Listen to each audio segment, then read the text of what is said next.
The horn screamed before the metal did. I looked left. Headlights. Too fast, too close.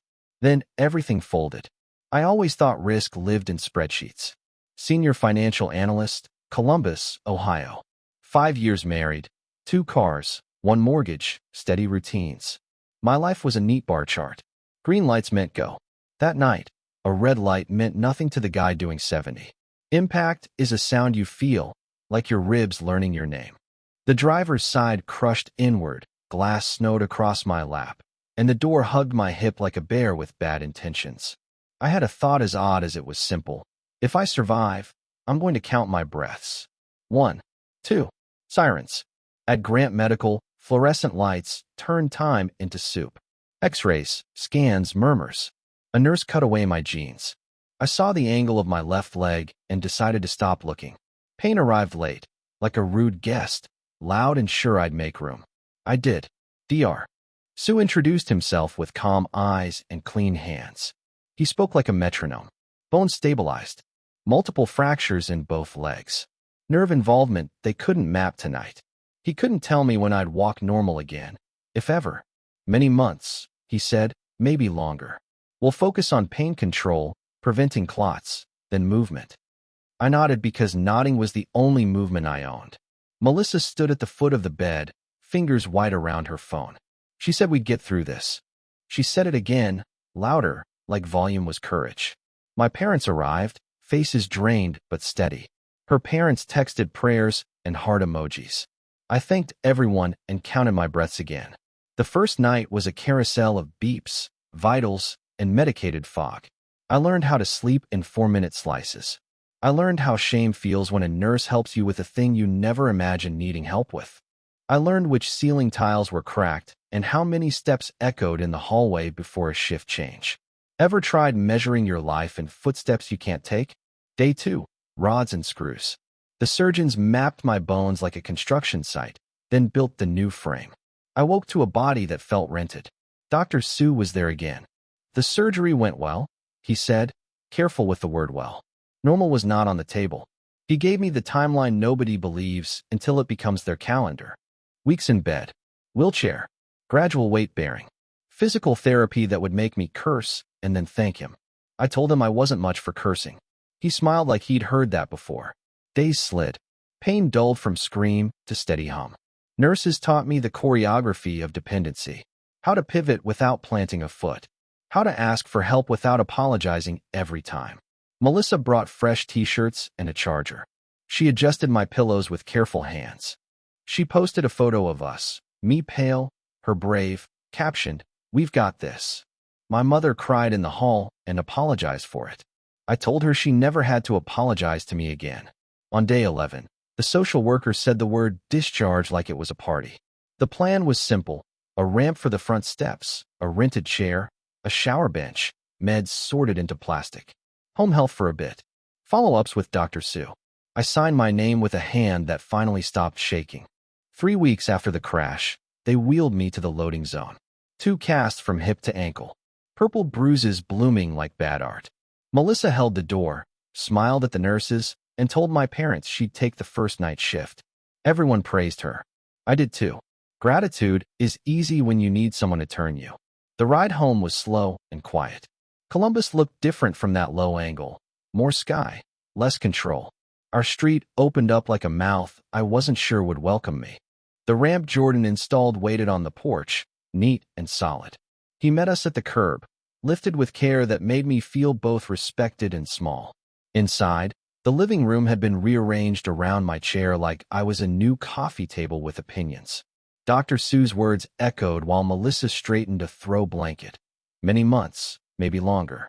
My legs throbbed in time with the thermostat clicking on. I took inventory: pain, meds, chair, house. Then I added one more line item: pride, quarantined but not dead. Melissa squeezed my hand and said, "We'll get through this." I squeezed back and let it land. The door clicked shut behind my parents. Shadows stretched across the rug. I looked at the cameras we didn't yet have, the accounts not yet split, the battles unnamed. The crash had broken my legs. I was about to learn what else it had tested, and I made myself a quiet promise: I wouldn't beg. When the door closed, The performance ended. Parents gone. Night humming. Melissa had played the angel for them. Once alone, the tone flipped. She set my water just out of reach. Just try. Like I needed lessons. The sigh. The eye roll. The reminder she hadn't signed up to be a nurse. I said I understood. She said not to need anything after 10. Days became small humiliations. I timed bathroom trips to her patience. The remote lived on the wrong cushion. I learned the sound of her heels leaving and the quieter sound of her phone leaving with her.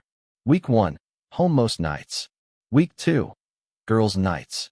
Week 3, old friends. New clothes. Heavier makeup. A guarded phone that followed her to the mailbox. She came back smelling like a cologne I didn't own. Jordan started visiting when she was out. He tightened the ramp, moved the rug, put a power strip within reach. He didn't ask how I felt. He asked what I needed. During a game, I told him about the late nights, the new scent, the phone. He offered cameras. Not yet, I said. I still want to be wrong. I tried to be fair. Pressure bends people. Fear makes bad math. I suggested a weekend with her parents. She accused me of pushing her away, then vanished for 6 hours and returned with lashes like armor. A hoodie on a chair smelled like citrus sweat and someone else's victory. I put it back, asked for water.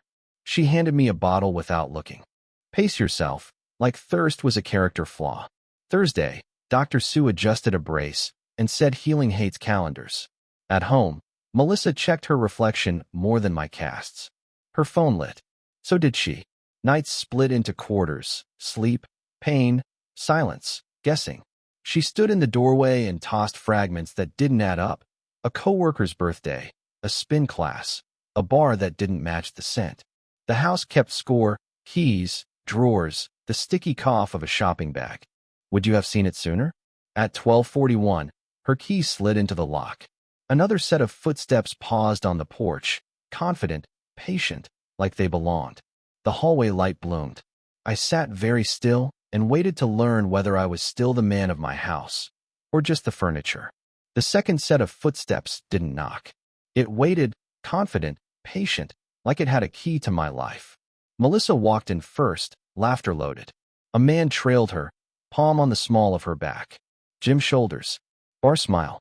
He scanned the ramp, the shower bench box, the cane I hadn't earned yet, like props on his new stage. I didn't move. Chair parked. Remote on my lap. Silence doing the math. Tyler, he said, easy. Melissa added, didn't think you'd be up, as if sitting required permission. Who's Tyler? I asked, though the citrus cologne had already answered. Old friend. Just hanging out. Not a big deal. The script sounded thin. We were gonna watch something. He said, eyes on my TV. No, I said. Calm. Final. Melissa tried pity. You can go to the bedroom. We'll stay out here. Easier. Easier for who? I pointed at the closing day photo. Me, pre-marriage, holding a key. I bought this house before we met. Title's in my name. He leaves now. Tyler's grin flattened. We're together, he said. Accept the new reality. Reality is trespassing laws still exist, I answered. Door. He looked to Melissa. She chose a sharper tool. You can't do things right now. Then the line she'd been shaping for weeks. Nothing in you works right now. I need a man who can actually. I smiled, small, private. You've made yourself clear. To walk or to ride with a report number? I asked Tyler. Your choice. He inhaled bravado, exhaled paperwork. Hands up. Fine. I'll go. We? I asked. He stalled, then backed out. The door clicked. Footsteps faded. Melissa's face flipped to fury. Words about control, humiliation. A bowl slammed, didn't break. What do you expect me to do? Watch you need things? No. I expect you not to cheat in my house while I heal in it. She laughed, brittle. Grow up. I need connection. You can't give me that. I rolled forward until our eyes were level. Listen carefully. He doesn't come back. If he does, I call the police. If you bring him again, I change the locks. If you want him, pay for somewhere else to want him. She tried a new weapon, tears. Shiny fast. She said she was exhausted. Overwhelmed. She said she loved me. Then act like it, I said, starting with the door. We let the clock speak. I turned the TV on low. Neutral crowd noise filled the room. She grabbed her keys and left. The door closed gently, pretending normal. Citrus lingered like a mistake. I counted breaths. 1, 2. Calm arrived with a spine. The ground had shifted without me lifting an inch. Would you have done the same? In the dark TV, I saw what he saw. Open, unguarded space. That would change. Cameras. Documents. Accounts. Not paranoia. Policy. I typed Jordan, tomorrow morning. Need you. The send sound was small. The promise behind it wasn't. The plan began at 7:10 a.m. with coffee and intent. Jordan arrived at 10, glanced at the dented console, and asked if we were burying something. Just the past, I said. Cameras. Common areas only. He called a guy. By noon, a van with a fake Wi-Fi logo idled at the curb. The tech walked me through options like sandwich toppings, living room, kitchen, entry, motion and audio, off-site storage, no bedroom or bath, lenses the size of buttons, no blinking lights.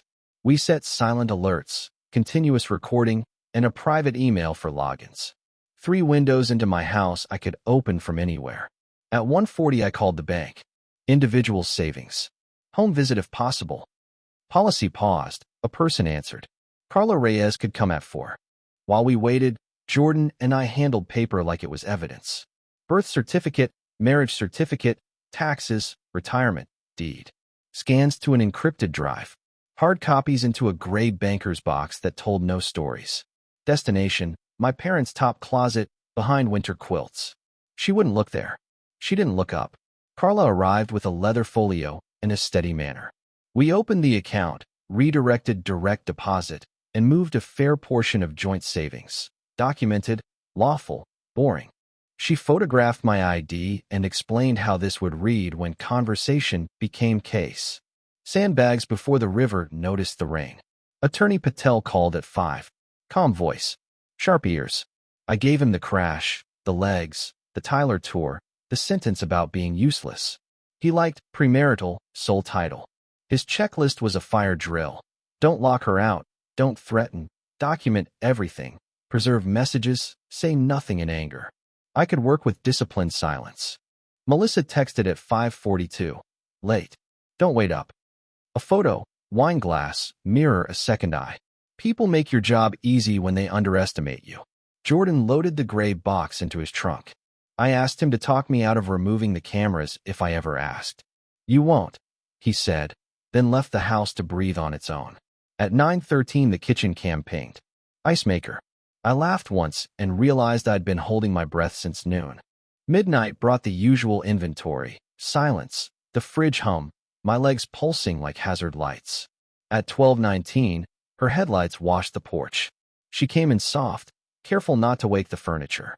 In the kitchen she staged innocence, cabinet doors, a glass, theatrics for an audience she didn't know existed. Her phone flashed a preview. You alone?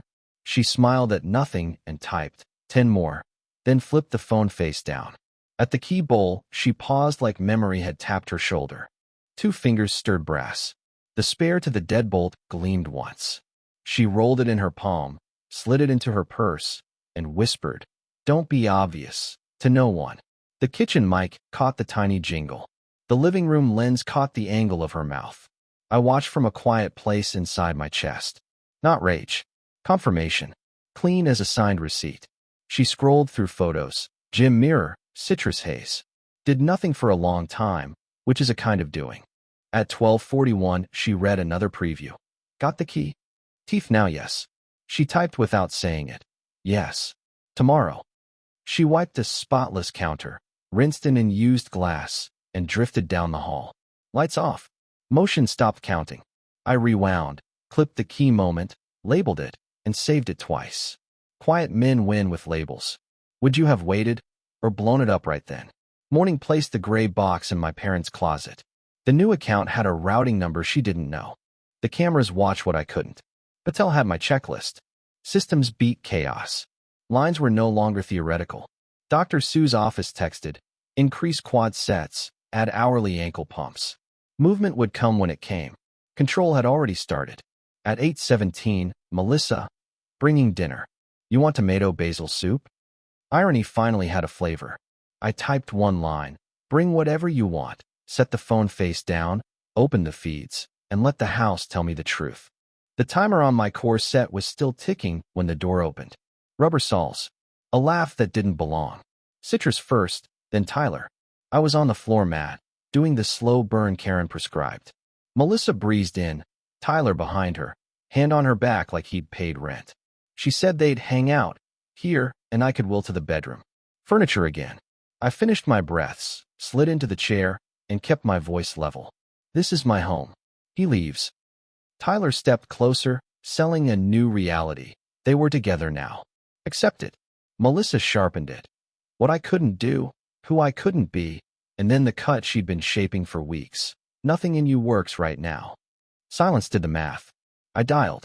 Calm details to the dispatcher. Unwanted man, my address. Wheelchair, no weapons, I can't intervene. Would you have called right then, or waited for one more line to be crossed? Swagger flickered. Melissa erupted. A ceramic vase hit the wall and shattered like punctuation. The cameras watched. The front door lens didn't blink. I kept my breathing slow, Karen's rules. Tyler paced. Melissa accused me of humiliating her in my own house. I answered nothing. For minutes. 2 knocks. Ramirez and Blake. Navy uniforms, audit eyes. Broken vase. My chair. Melissa flushed. Tyler coiled. I gave Ramirez a clean ledger. Facts, not adjectives. Title in my name, premarital property. He asked Tyler if he lived here. He didn't. You're leaving, Ramirez said, not a debate. Tyler's jaw pushed. Then he noticed the camera in the corner. Bravado ran a cost-benefit analysis and sat down. He headed for the door, muttering about coming back. Not tonight, Ramirez said. Not tomorrow either. You return against his wishes, it's trespass. Blake took Melissa to the kitchen. She opened the emotions drawer. Anger, tears, softness. He kept the manual open. Any weapons? Any threats? She gestured at my chair and laughed without humor. Given the mess and my condition, they wanted the house quiet. For tonight, she'd stay elsewhere. At the threshold, she tried a parting curse. I let silence hold its shape. Ramirez asked if I wanted to press charges for the vase. I declined. He placed an incident number on the console, right where the ceramic died, and explained how to pull the report and file a trespass warning if Tyler returned. The neighborhood pretended to sleep behind blinds. They walked Tyler to the curb. Blake hovered while Melissa packed. Makeup, chargers, everything loud except the key bowl. She avoided it like it could testify. Then the door closed on her exit. Soft, pretending normal. Quiet returned different, emptier, honest. Shards glittered on the floor like reasons. I swept what I could from the chair. Small work while big work waited. On the screen, the footage already backed itself up. Timestamps crisp, audio clean. For the first time since the crash, control widened my chest. Jordan texted, "Need me?" "Tomorrow. Early," I wrote, and added a line to the spreadsheet. Date, time, arrival, removal, incident number, outcome. I looked at the closing day photo. Me holding a key before I knew how much it would have to unlock. The man in the frame looked young. The man in the chair looked small and immovable. Both were me. I slept enough. Morning would be Patel, the bank, and the checklist that reads like a way out. I signed before the coffee cooled. Patient to plaintiff in one stroke. Jordan drove. Patel's office smelled like paper and outcomes. He liked timelines and proof. I brought both. Accident report, Dr. Sue's notes, photos of casts, labeled camera clips, the incident number, the deed with my name alone. Don't lock her out. Don't threaten. Document. Preserve, he said. I could do disciplined silence. We filed. Service landed Tuesday at 11:32 a.m. My cameras caught the coffee, the papers, the 10-minute spiral. Texts flooded in. Rage, please, nostalgia. I answered none. I saved everything. Would you have replied? Or let each bubble build your case? Her parents called, scripted, wounded. I mentioned Tyler in the living room, the useless line, the vase. Silence on their end turned honest. We didn't know, her father said. She pushed for our home. Patel wrote 3 lines. Premarital property, sole title, medical stability. It stayed my house. Next, she wanted spousal support for caregiving. We attached clips, water set out of reach, key pocketed, Tyler's tour. will yourself to the bedroom. The argument deflated without help. Our offer was simple. Split the remaining joint account, keep cars and retirements, no alimony, no house claim. Fair and fast, Patel said. She wouldn't like it, but she knew the scoreboard. Court moved like a truck in winter. Slow, heavy, final. Patel prepped me. Facts, not feelings. In brief excerpts, the judge saw what mattered. My chair, her words, the vase exploding, Tyler at ease, the spare key sliding into a purse, officers at the door. No adjectives. Who lives in and pays for the house? The judge asked. Me, I said. Before and during the marriage. The deed confirmed it. Some roofs are signed, not spoken. Her parents sat 2 rows back, hands folded. After adjournment, they gave me a small nod. Learning, not pity. Outside court, Jordan kept my life moving. Rides, fresh batteries for camera hubs, the banker's box to my parents' closet, casseroles I didn't request. We talked logistics, not heartbreak. Karen rebuilt me in parallel bars. Breath, shift, hold. Your legs will catch up to your decisions, she said. I chose to believe her. Melissa's last gambit came as a bargain. Give her the house. She'd keep it amicable. Patel answered with one word.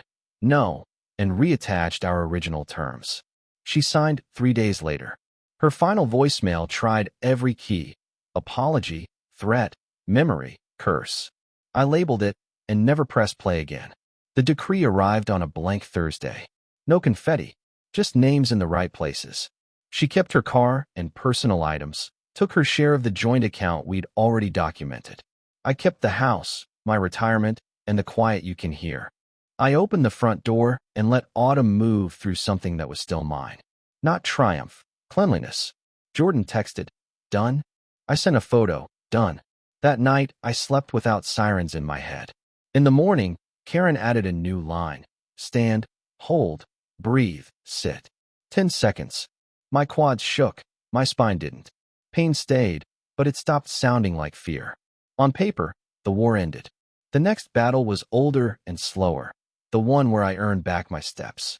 And that courtroom is empty except for me, a cane I haven't earned yet, and a floor that only respects effort. The first time I stood, the room tilted though nothing moved. Parallel bars. Disinfectant. Karen's steady count. Stand. Hold. Breathe. My legs argued. My hands won. 10 seconds burned like a mile. I sat slow, control first, comfort later. Jordan handled rides, loaded the chair without commentary, and asked one question after each session. What changed today? I answered with numbers. Seconds up, reps done, meds reduced. When hope felt thin, data didn't. At home I built systems because systems beat mood. Grabber, clip-on tray, timers for ankle pumps and quad sets. Pain shifted from roar to rumor. Karen added bands, wall sits, then steps between the bars. Shaking is effort, she said. I paid with interest. Work crept back. 2 hours, then 4, then full days with engineered breaks. The CFO wrote, your models are sharper than ever. Turns out silence concentrates. Communication with Melissa stayed attorney to attorney. Through the grapevine, I heard she'd moved in with Tyler. Geography didn't change gravity. Then the cane. Walnut, simple. Karen handed it over like an oath. 2 steps. I took 6. Eyes watered, not from pain, from forward. Would you have pushed for 7, or saved it for tomorrow? 3 nights later, I tested the hallway alone. No applause, just drywall and a thermostat clicking time. 3 steps there, 3 back. I laughed at the shake. Not pretty. Free. Normal needed rehearsal. So Jordan drove me to the grocery store. Fluorescence hummed. Carts complained. I compared pasta sauces and felt the past arrive. Her perfume, familiar footfall. I looked up. Melissa. No Tyler. She froze, shaped remorse. I didn't close the gap. I nodded, civilian, and rolled to check out. The cane clicked like punctuation. It didn't hurt. It clarified. Micro wins multiplied. I transferred to the shower bench alone. Made coffee standing, arms braced on the counter. Slept 4 straight hours. Cut a pain pill in half and didn't miss it. I parked the wheelchair in the corner. Honored, not banished. And kept the ramp because removal isn't the same as forgetting. Rehab accelerated the only way that matters. incrementally. 10 seconds became 30. 6 steps became 10. Stairs arrived.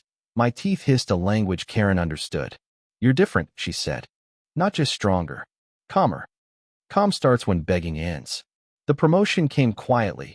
Email, calendar invite, pay line that didn't argue. Senior Plus, the CFO called it. I accepted and let the moment sink into the couch like warmth. At dusk, I took a slow victory lap to the mailbox. The sky did that Columbus pink-orange phones never catch. A kid biked by and said, "Cool cane." I smiled. Thanks. Back inside, I just set the cane by the couch when my phone buzzed. Motion alert. Front door. The thumbnail showed messy hair, stained sweatshirt, and a plastic container with a warped red lid. My stomach tightened, then steadied. I opened the live feed. She raised her hand to knock. The lid flexed. I stood, not to impress her, just to remind myself who does the standing now. The doorbell rang like it owed me an apology. On the porch, messy hair, stained sweatshirt, a plastic container bowed with heat that wasn't hot anymore. Jordan stood behind me. I opened the door with the cane in my right hand. Coffee and disinfectant in the air. Her eyes scanned for weakness and found none. I brought your favorite, she said, tomato basil, then asked for 5 minutes. I stepped back 1 pace. Space, not invitation. Jordan stayed in view. I wanted witnesses. She moved through the living room like a memory trespassing. Her gaze snagged on the retired wheelchair, then my cane. Remorse flashed, envy louder. She set the container down and reached for a script. Overwhelmed. Mistakes. Tyler was a mistake. Leaving me was a mistake. Seeing you walk in the store, she said, changed everything. You came back because I can walk, I said. It's not that simple. It is. Calm, even. You saw the odds shift. She asked for counseling, a reset, 5 years to respect. I looked at the front camera's red dot and thought about a spare key in a purse, a vase exploding near my head, and a man touring my living room like a rental. I'm not your reset, I said. I'm your consequence. Silence settled. Accurate, not awkward. I gave her the receipts. While I learned to move my toes, she called me useless. She brought an ex into my house. She pocketed a key and rehearsed innocence to an empty kitchen. When I needed a partner, she wanted an audience. Facts land without yelling. She flinched at each one. Jordan washed her hands. Good men change rooms. I pointed at the container. That soup is a metaphor, not a plan. Leave it and leave. She stared at the floor until blame surfaced. You're throwing away everything. I came here humble. Humility doesn't throw vases, I said, or men into houses they don't pay for. Her face stiffened. The apology expired. Fury clocked in. Nostalgia weaponized. Our first apartment, cheap dinners, the night the mattress arrived late. It might have worked on a man who still needed her to narrate the past. Leave the memory, I said, and the porch. She glanced at Jordan, then at the camera. You could see the calculation, cry, pivot, or detonate. She chose fast. Her arm whipped. The container left her hand like a cheap pitch. Reflex grabbed mine. I reached to protect the entry rug I actually liked. The lid popped in midair. Red arc. A flip. Physics chose a side. Most of it reversed. Tomato basil smacked her face, hair, sweatshirt. Orange splatter. A wet gasp. The rest striped my forearm and cane. Warm, not pain. Acid and salt took over the hallway. I knew I'd never eat that flavor again. The container clattered and spun. A basil leaf clung to her jaw like a joke. She stared, stunned that boundaries had learned to hold.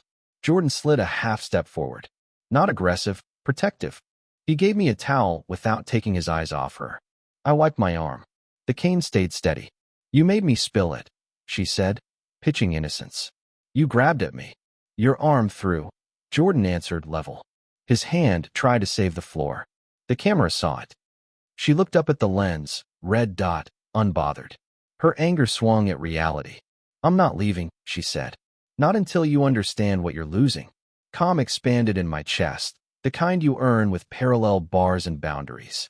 I understand perfectly, I said. You have 5 seconds to step off my property. Or what? Or trespassing becomes the least of your problems. Would you have opened the door, or let the camera collect the rest? She didn't move. Soup dripped from her chin. The porch held its breath. Somewhere a dog barked once and stopped. My watch showed my heart rate steady. Reps are reps, even for peace. Jordan lifted his phone. He didn't ask. He dialed. Name, address, fact pattern, unwanted guest, thrown liquid, disabled resident, no weapons, doorway blocked. Adults would appear.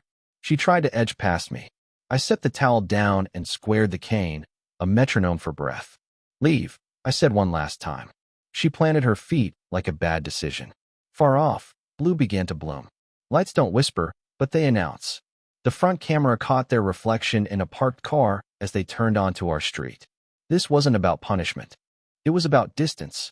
And if the only way to reach peace is through a report number, I know the route. Blue washed the porch and steadied everything it touched. 2 officers. Calm shoes. Professional eyes. They separated us the way rain separates smoke. The younger one, Hughes, took photos. Doorway. Rug. My sleeve. Her sweatshirt dripping orange. The older one, Daniels, listened like he had time, and then some. I gave him the ledger. She arrived uninvited. Tried to force a talk. Launched a container. Most of it launched back. Disabled resident present. No injuries worth bragging about. Cameras running. Audio clean. He nodded through every line like a metronome. Melissa tried 3 versions of the story. In one, gravity betrayed her. In another, I grabbed and scared the soup. In the last, the container slipped. Hughes kept the camera's red dot in her periphery without mentioning it. The truth doesn't raise its voice. It repeats itself. Daniels asked a single clarifying question. Did the container leave your hand on purpose? Her eyes flicked up, then sideways, then angry. He didn't need an answer. He had won. He turned back to me. This qualifies as assault, he said, plain as toast. We can take a report and start charges. Or you can pursue a restraining order first. Your call. Jordan stood behind me like a wall that remembers earthquakes. I looked at the orange stains, the basil leaf stuck to the baseboard, and the woman who had mistaken access for ownership. Punishment was a thrill I didn't need. Distance was oxygen. I want the order, I said. Not revenge. Hughes exhaled a small laugh. Assault by soup, he said, writing. That's a first for me. Daniels didn't smile, but his pen paused long enough to admit it was funny. They took our statements. They took stills from the door cam. Hughes narrated the steps like a recipe you could cook sober. Case number tonight. Courthouse tomorrow. Clerk's office. Temporary order within days. Hearing to follow. Stay polite. Stay documented. He handed me a card with the number block printed, steady and useful. Melissa tried a new tactic, volume. She announced she wasn't leaving. She announced I'd ruined her life. She announced I'd pushed her to this. Daniels let the weather pass. Then he named the rule. She needed to step off the property now. Any return before the hearing would be trespass. Any contact outside attorneys would be a problem she could not spin. She looked at me for a crack. Found none. Her anger had nowhere left to nest. It turned into a shrug that didn't fit her. You'll regret this, she said, but there wasn't much fuel behind it. Maybe, I said. Not tonight. Hughes asked if I needed medical attention. I showed him the warm stripe on my forearm like a child showing homework. He wrote declined. He glanced at my cane, then at the wheelchair in the corner. Respect moved through his face and left it cleaner. They escorted her to the curb. She refused the towel. Tomato basil glowed under the street lamp like evidence and comedy. A neighbor's blind quivered. Life loves a window. Jordan and I stood in the doorway and watched the quiet resume its shape. Daniels returned the scene to me like a signed package. File first thing, he said. Bring ID and this case number. Keep your footage handy. I thanked him. He said, good boundaries are boring.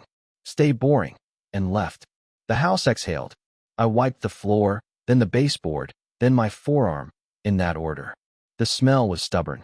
I opened a window and let November do what it does. Jordan rinsed the entry rug in the tub and didn't comment on my taste. He set it to dry over the shower bench that once held my weight. Full circle, stupid and perfect. My phone buzzed, camera backup complete. I labeled the clip, entry, soup, throw, 1906. Quiet men win with labels. Jordan texted me the same file from his cloud. Redundancy is love in a language that ages well. Would you press charges? Or choose the clean air of distance instead. I sent Patel an email with the case number and the clip link. Subject line short. Body shorter. He replied in 7 minutes. Good.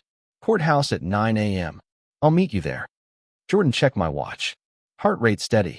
He looked pleased like a coach pretending not to be. You good if I head out? He asked. I'm good, I said, and for once the word fit. He left me with the kind of silence you don't have to guard. I locked the door and looked at the key bowl. The spare spot was empty again. It wouldn't be for long. I showered the evening off my skin, let the water drum my shoulders, and pictured a piece of paper with lines on it. A boundary that could stand even when legs couldn't. Paper isn't strength. It's proof you already had some. I slept. Not deep. Enough. At 8:42 a.m., I would roll through a courthouse door with a cane and a file. I'd speak in short sentences to a clerk who had seen worse and better. By evening, if the system worked like it sometimes does, my phone would ping with a judge's initials and a temporary order stitched to my name. After that came the hearing. After that, the long tail of consequences no one escapes forever. The soup had been loud. The next part would be quiet. Quiet carries farther. The courthouse smelled like paper and old arguments. I walked in with a cane and left with a line no one could cross. By noon, the clerk stamped my petition. 10 days later, my phone pinged. Temporary order granted. Judge's initials steady as a heartbeat. The document didn't feel like power. It felt like oxygen. Melissa texted twice before it finalized. One apology shaped like a trap, one threat shaped like a favor. I forwarded both to the case file and said nothing. Silence does the heavy lifting if you let it. Distance worked. Days got ordinary again. I rehabbed with Karen. Holds to seconds, seconds to minutes, minutes to short walks around the block. Emails turned back into numbers, not storms. I could hear my house breathing without bracing for footsteps that didn't belong. News about Melissa and Tyler arrived in pieces, the way small-town weather does. A friend of a friend said Tyler had the idea. Investment opportunity. Quick gains, no risk. If she'd just move her savings to a clean account for him to manage. She did. He didn't manage. He vanished. Rent went late. Then later, a car payment missed its appointment with reality. She reported him when panic got louder than pride. Months passed like a slow truck. Then a late-night traffic stop turned into a metal bracelet and an old warrant finding its purpose. Tyler spent 9 months in county. The swagger didn't survive intake. When he came out, background checks did the talking. He landed nights in a distribution warehouse, steel shelves, cold floors, fluorescent light that eats the edges off a man's voice. Melissa folded back into her parents' basement with conditions, retail job, therapy, no car until she could pay for insurance. She stopped texting me. Maybe the order taught her. Maybe life did. Maybe both. Would you call that karma? Or just arithmetic finally showing its work? I kept showing up where effort counts. Karen signed off on stairs without rails. The cane turned from crutch to accessory. I still ached. I just didn't negotiate with the ache anymore.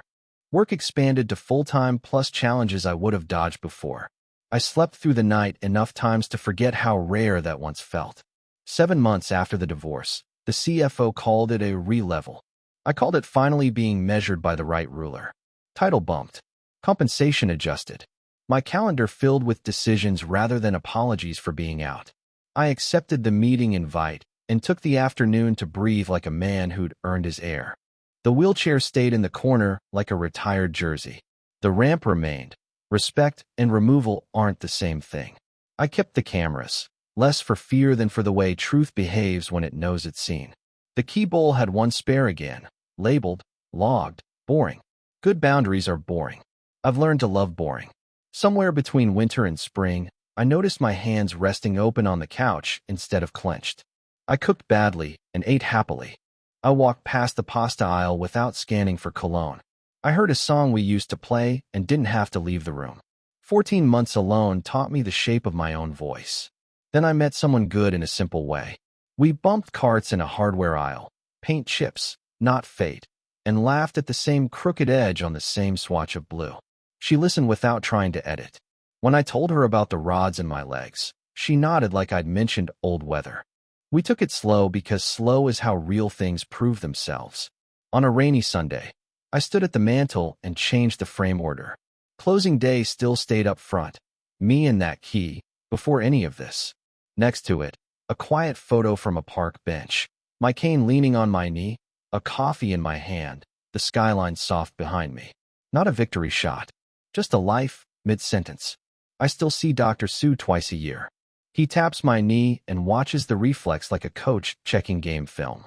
You walked in, he says every time, like it's both data and blessing. Karen sends a holiday card with a joke about wall sits. Jordan shows up with new batteries for things that don't need them yet, and pretends it's because he was in the neighborhood. Some debts are paid in dinners. Some are paid by never having to ask. As for tomato basil soup, no. Friends try to sneak it into potlucks like it's just soup. It's not. It's a smell from the doorway where I learned exactly who I am. I ladle something else and smile. People are allowed to change their favorites. Sometimes I walk the block at dusk and count my breaths without panic attached to the numbers. The ramp catches the last light, and the house holds it like a promise. I lock the door once, not 3 times. I sleep. He lost everything, someone might say. I didn't. I kept the only things worth keeping. My home, my work, my name, my pace. The rest was never mine. And now, finally, I'm quiet.